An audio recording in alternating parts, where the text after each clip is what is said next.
اسی طرح اور سب نے بھی کہا۔ پھر وہ ایک جگہ آئے جس کا نام گتسمنی تھا، اور اس نے اپنے شاگردوں سے کہا، یہاں بیٹھے رہو جب تک میں دعا کروں۔ اور پطرس اور یعقوب اور یوحنا کو اپنے ساتھ لے کر نہایت حیران اور بے قرار ہونے لگا، اور ان سے کہا، میری جان نہایت غمگین ہے، یہاں تک کہ مرنے کی نوبت پہنچ گئی ہے۔ تم یہاں ٹھہرو اور جاگتے رہو۔ اور وہ تھوڑا آگے بڑھا اور زمین پر گر کر دعا کرنے لگا کہ اگر ہو سکے تو یہ گھڑی مجھ پر سے ٹل جائے، اور کہا، اے ابا، اے باپ، تجھ سے سب کچھ ہو سکتا ہے، اس پیالے کو میرے پاس سے ہٹا لے، تو بھی جو میں چاہتا ہوں وہ نہیں بلکہ جو تو چاہتا ہے وہی ہو۔ پھر وہ آیا اور انہیں سوتے پا کر پطرس سے کہا کہ اے شمعون، تو سوتا ہے، کیا تو ایک گھڑی بھی نہ جاگ سکا؟ جاگو اور دعا کرو تاکہ آزمائش میں نہ پڑو۔ روح تو مستعد ہے مگر جسم کمزور ہے۔ وہ پھر چلا گیا اور وہی بات کہہ کر دعا کی، اور پھر آ کر انہیں سوتے پایا، کیونکہ ان کی آنکھیں نیند سے بھری تھیں اور وہ نہ جانتے تھے کہ اسے کیا جواب دیں۔ پھر تیسری بار آ کر ان سے کہا، اب سوتے رہو اور آرام کرو، بس وقت آ پہنچا ہے۔ دیکھو، ابن آدم گنہگاروں کے ہاتھ میں حوالے کیا جاتا ہے۔ اٹھو، چلیں، دیکھو میرا پکڑوانے والا نزدیک آ پہنچا ہے۔ وہ یہ کہہ ہی رہا تھا کہ فی الفور یہودا جو ان 12 میں سے تھا، اس کے ساتھ ایک بھیڑ تلواریں اور لاٹھیاں لیے ہوئے سردار کاہنوں اور فقیہوں اور بزرگوں کی طرف سے آ پہنچی، اور اس کے پکڑوانے والے نے انہیں یہ نشان دیا تھا کہ جس کا میں بوسہ لوں وہی ہے، اسے پکڑ کر حفاظت سے لے جانا۔ وہ آ کر فی الفور اس کے پاس گیا اور کہا، اے ربی، اور اس کے بوسے لیے۔ انہوں نے اس پر ہاتھ ڈال کر اسے پکڑ لیا۔ ان میں سے جو پاس کھڑے تھے ایک نے تلوار کھینچ کر سردار کاہن کے نوکر پر چلائی اور اس کا کان اڑ گیا۔ یسوع نے کہا، کیا تم تلواریں اور لاٹھیاں لے کر مجھے ڈاکو کی طرح پکڑنے نکلے؟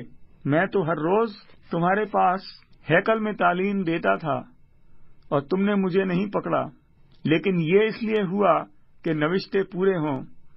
اس پر سب شاگرد اسے چھوڑ کر بھاگ گئے، مگر ایک جوان اپنے ننگے بدن پر مہین چادر اوڑھے ہوئے اس کے پیچھے ہو لیا۔ اسے لوگوں نے پکڑا، مگر وہ چادر چھوڑ کر ننگا بھاگ گیا۔ پھر وہ یسوع کو سردار کاہن کے پاس لے گئے، اور سب سردار کاہن اور بزرگ اور فقیہ اس کے ہاں جمع ہو گئے، اور پطرس فاصلے پر سے اس کے پیچھے پیچھے سردار کاہن کے دیوان خانے کے اندر تک گیا، اور پیادوں کے ساتھ بیٹھ کر آگ تاپنے لگا، اور سردار کاہن اور سب صدر عدالت والے یسوع کو مار ڈالنے کے لیے اس کے خلاف گواہی ڈھونڈنے لگے، مگر نہ پائی، کیونکہ بہتیروں نے اس پر جھوٹی گواہیاں تو دیں، لیکن ان کی گواہیاں مشقت نہ تھیں۔ پر بعض نے اٹھ کر اس سے یہ بھی جھوٹی گواہی دی کہ ہم نے اسے یہ کہتے سنا ہے کہ میں اس مقدس کو جو ہاتھ سے بنائے ڈھاؤں گا اور 3 دن میں دوسرا بناؤں گا جو ہاتھ سے نہ بنا ہو۔ لیکن اس پر بھی ان کی گواہی متفق نہ نکلی۔ پھر سردار کاہن نے بیچ کھڑے ہو کر یسوع سے یہ پوچھا کہ تو کچھ جواب کیوں نہیں دیتا؟ یہ تیرے خلاف کیا گواہی دیتے ہیں؟ مگر وہ خاموش ہی رہا اور کچھ جواب نہ دیا۔ سردار کاہن نے اس سے پھر سوال کیا اور کہا، کیا تو کا بیٹا مسیح ہے؟ یسوع نے کہا، ہاں میں ہوں، اور تم ابن آدم کو قادر مطلق کی دہنی طرف بیٹھے اور آسمان کے بادلوں کے ساتھ آتے دیکھو گے۔ سردار کاہن نے اپنے کپڑے پھاڑ کر کہا، اب ہمیں گواہوں کی کیا حاجت ہے؟ تم نے یہ کفر سنا؟ تمہاری کیا رائے ہے؟ ان سب نے فتوے دیے کہ وہ قتل کے لائق ہے۔ تب بعض اس پر تھوکنے اور اس کا منہ ڈھانپنے اور اس کے مکے مارنے اور اس سے کہنے لگے، نبوت کی باتیں سنا، اور پیادوں نے اسے تماچے مار مار کر اپنے قبضے میں لے لیا۔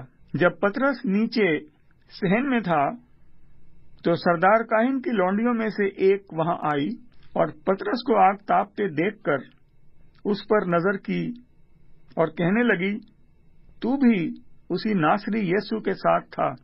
اس نے انکار کیا اور کہا کہ میں تو نہ جانتا اور نہ سمجھتا ہوں کہ تو کیا کہتی ہے۔ پھر وہ باہر ڈیوڑی میں گیا اور مرغ نے بانگ دی۔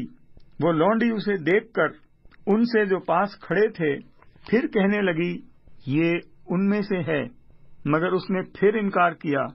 اور تھوڑی دیر بعد انہوں نے جو پاس کھڑے تھے پطرس سے پھر کہا، بے شک تو ان میں سے ہے، کیونکہ تو گلیلی بھی ہے۔ مگر وہ لعنت کرنے اور قسم کھانے لگا کہ میں اس آدمی کو جس کا تم ذکر کرتے ہو نہیں جانتا۔ اور فی الفور مرغ نے دوسری بار بانگ دی۔ پطرس کو وہ بات جو یسوع نے اس سے کہی تھی یاد آئی کہ مرغ کے 2 بار بانگ دینے سے پہلے تو 3 بار میرا انکار کرے گا، اور اس پر غور کر کے وہ رو پڑا۔